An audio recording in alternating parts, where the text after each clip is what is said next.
陳凱是6個，我們5個，只差1個，沒有差很多。這是大法官該講的話嗎？所以劉靜儀來講，他說如果這樣，我統一發票，如果差1號，那我也說差一點點而已，我也要去領獎。所以整個賴清德基本上他已經荒腔走板了。Ladies and gentlemen, welcome the host. 賴清德在出席活動的時候，直接現場應該是脫稿演出了。黃國昌形容他叫吃炸藥啊！如果立法院沒有辦法如期審查中央政府總預算的話，不要再跟人家談什麼憲政了。連最基本的國家發展、國家建設、人民需要的預算，都可以用政治的理由來阻擋的話，還有什麼資格再談憲政？黃國昌就酸說，這個從把中華民國憲法當災難的賴清德口中說出來，真是有夠諷刺哦。波基黃安民也講到，憲法從來沒有明文規定立法院需在每年12月31號來完成總預算審議啊。憲法只規定立法院的會期是第一個會期從2月至5月，第二個會期是從9月至12月，必要時得以延長之，就只有這樣子。賴清德最近的情緒一定非常的焦慮，因為美國給他的壓力很大。因為就川普來講，川普希望說明年4月他到中國大陸訪問之前，就把台灣這一個該給美國採購武器的預算給定了，台灣該在美國投資的巨款也給定了，最好都讓美國讓川普落袋為安，那這樣子他才能夠一邊跟中國大陸談條件，從中國大陸得到好處，一邊他對台灣的需索也已經達成，所以他就把壓力給了誰？把壓力給了 AIT 的古立言。那古立言我還得到了一個內幕的消息，就是說古立言川普給他的直接的要求是，如果你沒有辦法讓台灣的1.25兆的購買美國武器的特別預算，跟這一個中央總預算裡面9495億的國防預算趕快過關，那你就滾蛋。所以古立言也緊張，以後才會病急亂投醫，才會找了張榮恭，找了李乾龍到 AIT 去，還特別要施加壓力，還把2個人會面的照片把它 po 在自己 AIT 的臉書上面。哦，這個是美國 AIT 從來沒有過的做法。但是我為什麼講古立言真的是病急亂投醫，就是因為你想想看，連鄭麗文要去影響到立法院的預算審查，恐怕都沒那麼容易。對，國民黨的立院黨團是黨團自主，連黨主席都很難管到，何況國民黨裡面的副主席？副主席根本沒有影響力，副主席比個立委要小得太多了。對，好，所以說古立言把這個照片po出來，其實目的也只是做給美國國務院看的。他努力去達成了，他一定把所有的壓力都加到賴清德的身上，這是一個。第二個，賴清德也感受到彈劾的壓力。那我們在裡面又做了一個火上澆油的動作，就是我蔡正元、郭正亮，那我們3個人一開始就計劃要來一個網上的彈劾聯署。沒有想到一下子到現在為止破了800多萬了，不但超過賴清德2024的得票數558萬，還超過2020年蔡英文得票數的817万。那雖然有人說網絡聯署它的數字不是那麼樣的具有科學性，它可能可以重複投，但是問題是這麼龐大的一個數據800多萬，你說賴清德不怕嗎？賴清德這一種小肚雞腸的人，杯弓蛇影的人，他當然怕得不得了。那民進黨的內部反他的力量，現在也正在醞釀，也正在擴張膨脹。所以對賴清德來講，他心裡非常的焦慮。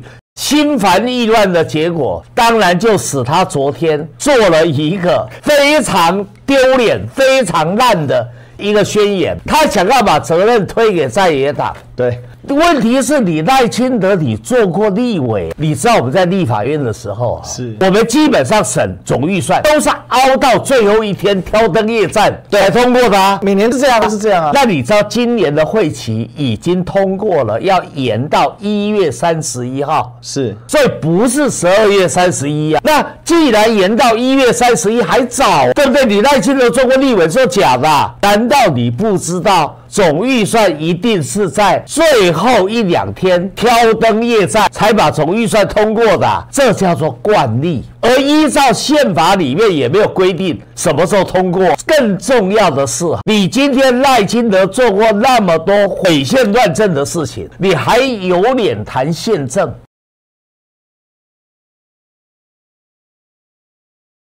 黃國昌講的對啊，立法院3讀通過的財劃法，你行政院不附屬也不執行，是公然違憲違法的事情，要把立法院廢掉的作為。好，立法院3讀通過要給軍人加薪，他不執行不編預算，那我請問你，在野黨可以審得下去嗎？我當然要求你把這一個立法院立法通過的軍人加薪，把它編進去。還有，現在爭議的一個焦點，就是對於當時亂七八糟、違反這種信賴保護原則的聯金改革案，要把它撥亂反正，所以在裡面就出現了要使警消人員退休金要增加的預算要編，行政院也沒編，你沒編這個預算可以讓你過嗎？財劃法你不執行，所以預算裡面也沒有，那地方財政怎麼辦？所以要把行政院自己要負起責任，把該編的預算都編了，在野黨才可以去審，要不然在野黨怎麼審？好，那更荒唐的，賴清德念茲在茲的，就是對美國採購武器的1.25兆特別預算，這是要舉債的。對，好，那最近幾天談到所謂的未來賬戶的問題，要照顧0歲到12歲，來解決台灣少子化的問題，就談到說政府要增加1-2千億的預算，他說會使政府發行的公債會突破5%的上限，是。1000多億你都怕，那1.25兆你不怕？對，沒錯。好，那1.25兆最近又現行了，是因為川普政府不是決定要給台灣軍購嗎？對，所以有了一個清單。這個清單裡面的數目，加加總總合起來也才3000多億台幣啊。那既然3000多億台幣有細目，對，為什麼你1.25兆沒有細目？那我又不知道你買什麼武器，你要我在野黨就同意你，給你一張空白支票，讓你隨便的揮霍，我怎麼知道你拿了這1.25兆真的向美國買武器，真的加強台灣的防衛能力，還是貪污掉了？賴清德幹立委幹那麼多年啊，那他是一個不懂這個立法院程序的人嗎？他是一個沒有幹過黨團3長的人嗎？有，他幹過民進黨團的幹事長。可是他是一個什麼樣的人？你們可能都被，這是媒體政治產生的問題。對，你們可能都被他媒體的形象騙了。因為在賴清德那個時代，民進黨裡面，你看三寶、林聰模、蔡啟芳、侯水勝都是亂七八糟在講話的，所以看起來比較有一點長相比較可以看的。口才比較好的就是賴清德啊，對，所以賴清德從這裡看起來，他立法院10幾年的經驗對他來說可能是完全空白，一天到晚只想着作秀，對，沒有做實事，就是想做皇帝，能夠230幾天不進台南市議會，表面的理由就是反對女權教，說實話。他覺得他到了議會裡面接受議員的質詢，他無法面對啊，因為他知道自己是草包，對，草包就怕別人對他一問一答的強力質詢，所以他躲，要躲就想一個冠冕堂皇的理由，就是說我認為你有你李全教在做議長1天，我就不進議會，就這樣232天了。是監察院彈劾他，你知道他怎麼說？他說監察院是爛院，所以他如果有一招做了總統，他把監察院給廢掉。他只想着他從市長做行政院長要做總統，他哪有想過要為台灣人民做事啊？為什麼賴清德現在大家發現萊爾校長原來做什麼都錯？說什麼都錯。其實這個是賴清德的本色啊，是不是因為他失常了，而是因為他的本色就如此。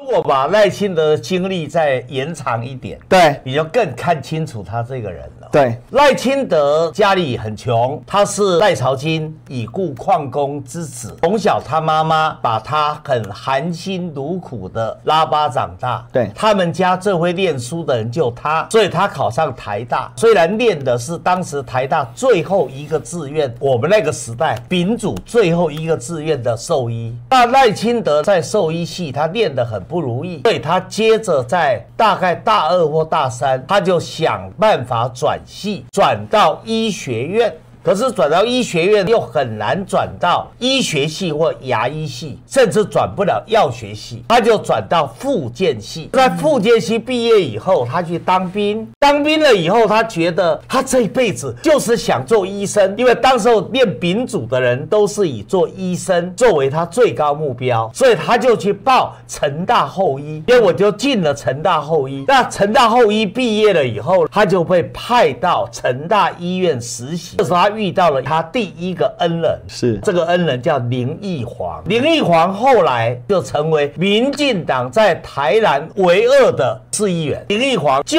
把賴清德介紹給2個重要的人，一個叫黃先柱，賴清德後來也讓他做了國策顧問。那另外一個更重要了，那一個人現在私底下也都跟我抱怨說賴清德忘恩負義，那個人叫陳水扁。所以賴清德就借着林義煌推薦了這2個人，他就順利的進到了民進黨的圈子裡面，後來就做了國大代表。可他做了國大代表以後，他第一個要排擠的、要打擊的是誰？你知道嗎？誰？林義煌，人家幫他。對，而且林義煌知道他以前在成大醫院幹過一些事情，是這一次主題我就先不說了。可是，在賴清德的心裡頭，他要繼續往上爬，所以就要抱緊陳水扁的大腿。黃先柱也特別欣賞他，所以黃先柱找了很多人來幫他，包含林世杰。可是賴清德在林世杰被打死的時候說，賴總統跟林世杰不熟，對，那不就公然北參？當然啦，賴清德對林世杰，他只是用報備提名，也沒有輔選他，是最後林世杰選市議員落選啦。落選以後，林世杰江湖氣很重，北宋他就決定要轉投英系，而且那個時候英系確確實實要比賴清德勢力要更大。英系收容了林世杰以後，林世杰就把他的女兒對推到了黃偉哲那邊，黃偉哲也在蔡英文的指示之下，重用林世杰的女兒做他的秘書，後來還讓他女兒去選市議員，選上了。所以賴清德這種惱羞成怒，其實是原形畢露。對，沒錯。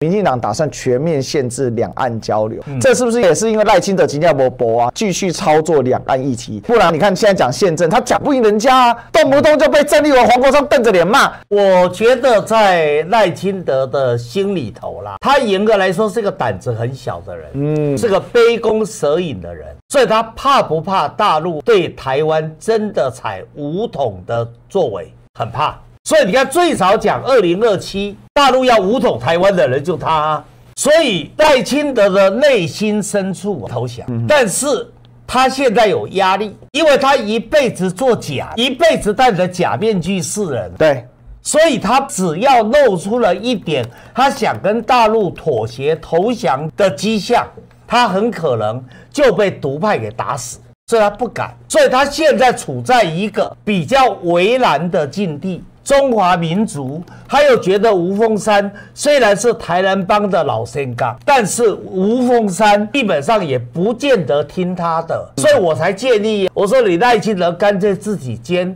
海基會董事長好了。對，因為他不信其他的任何一個人。他只認為所有這些權力都在他的手裡頭，而他認為他又對大陸拋出了橄欖枝。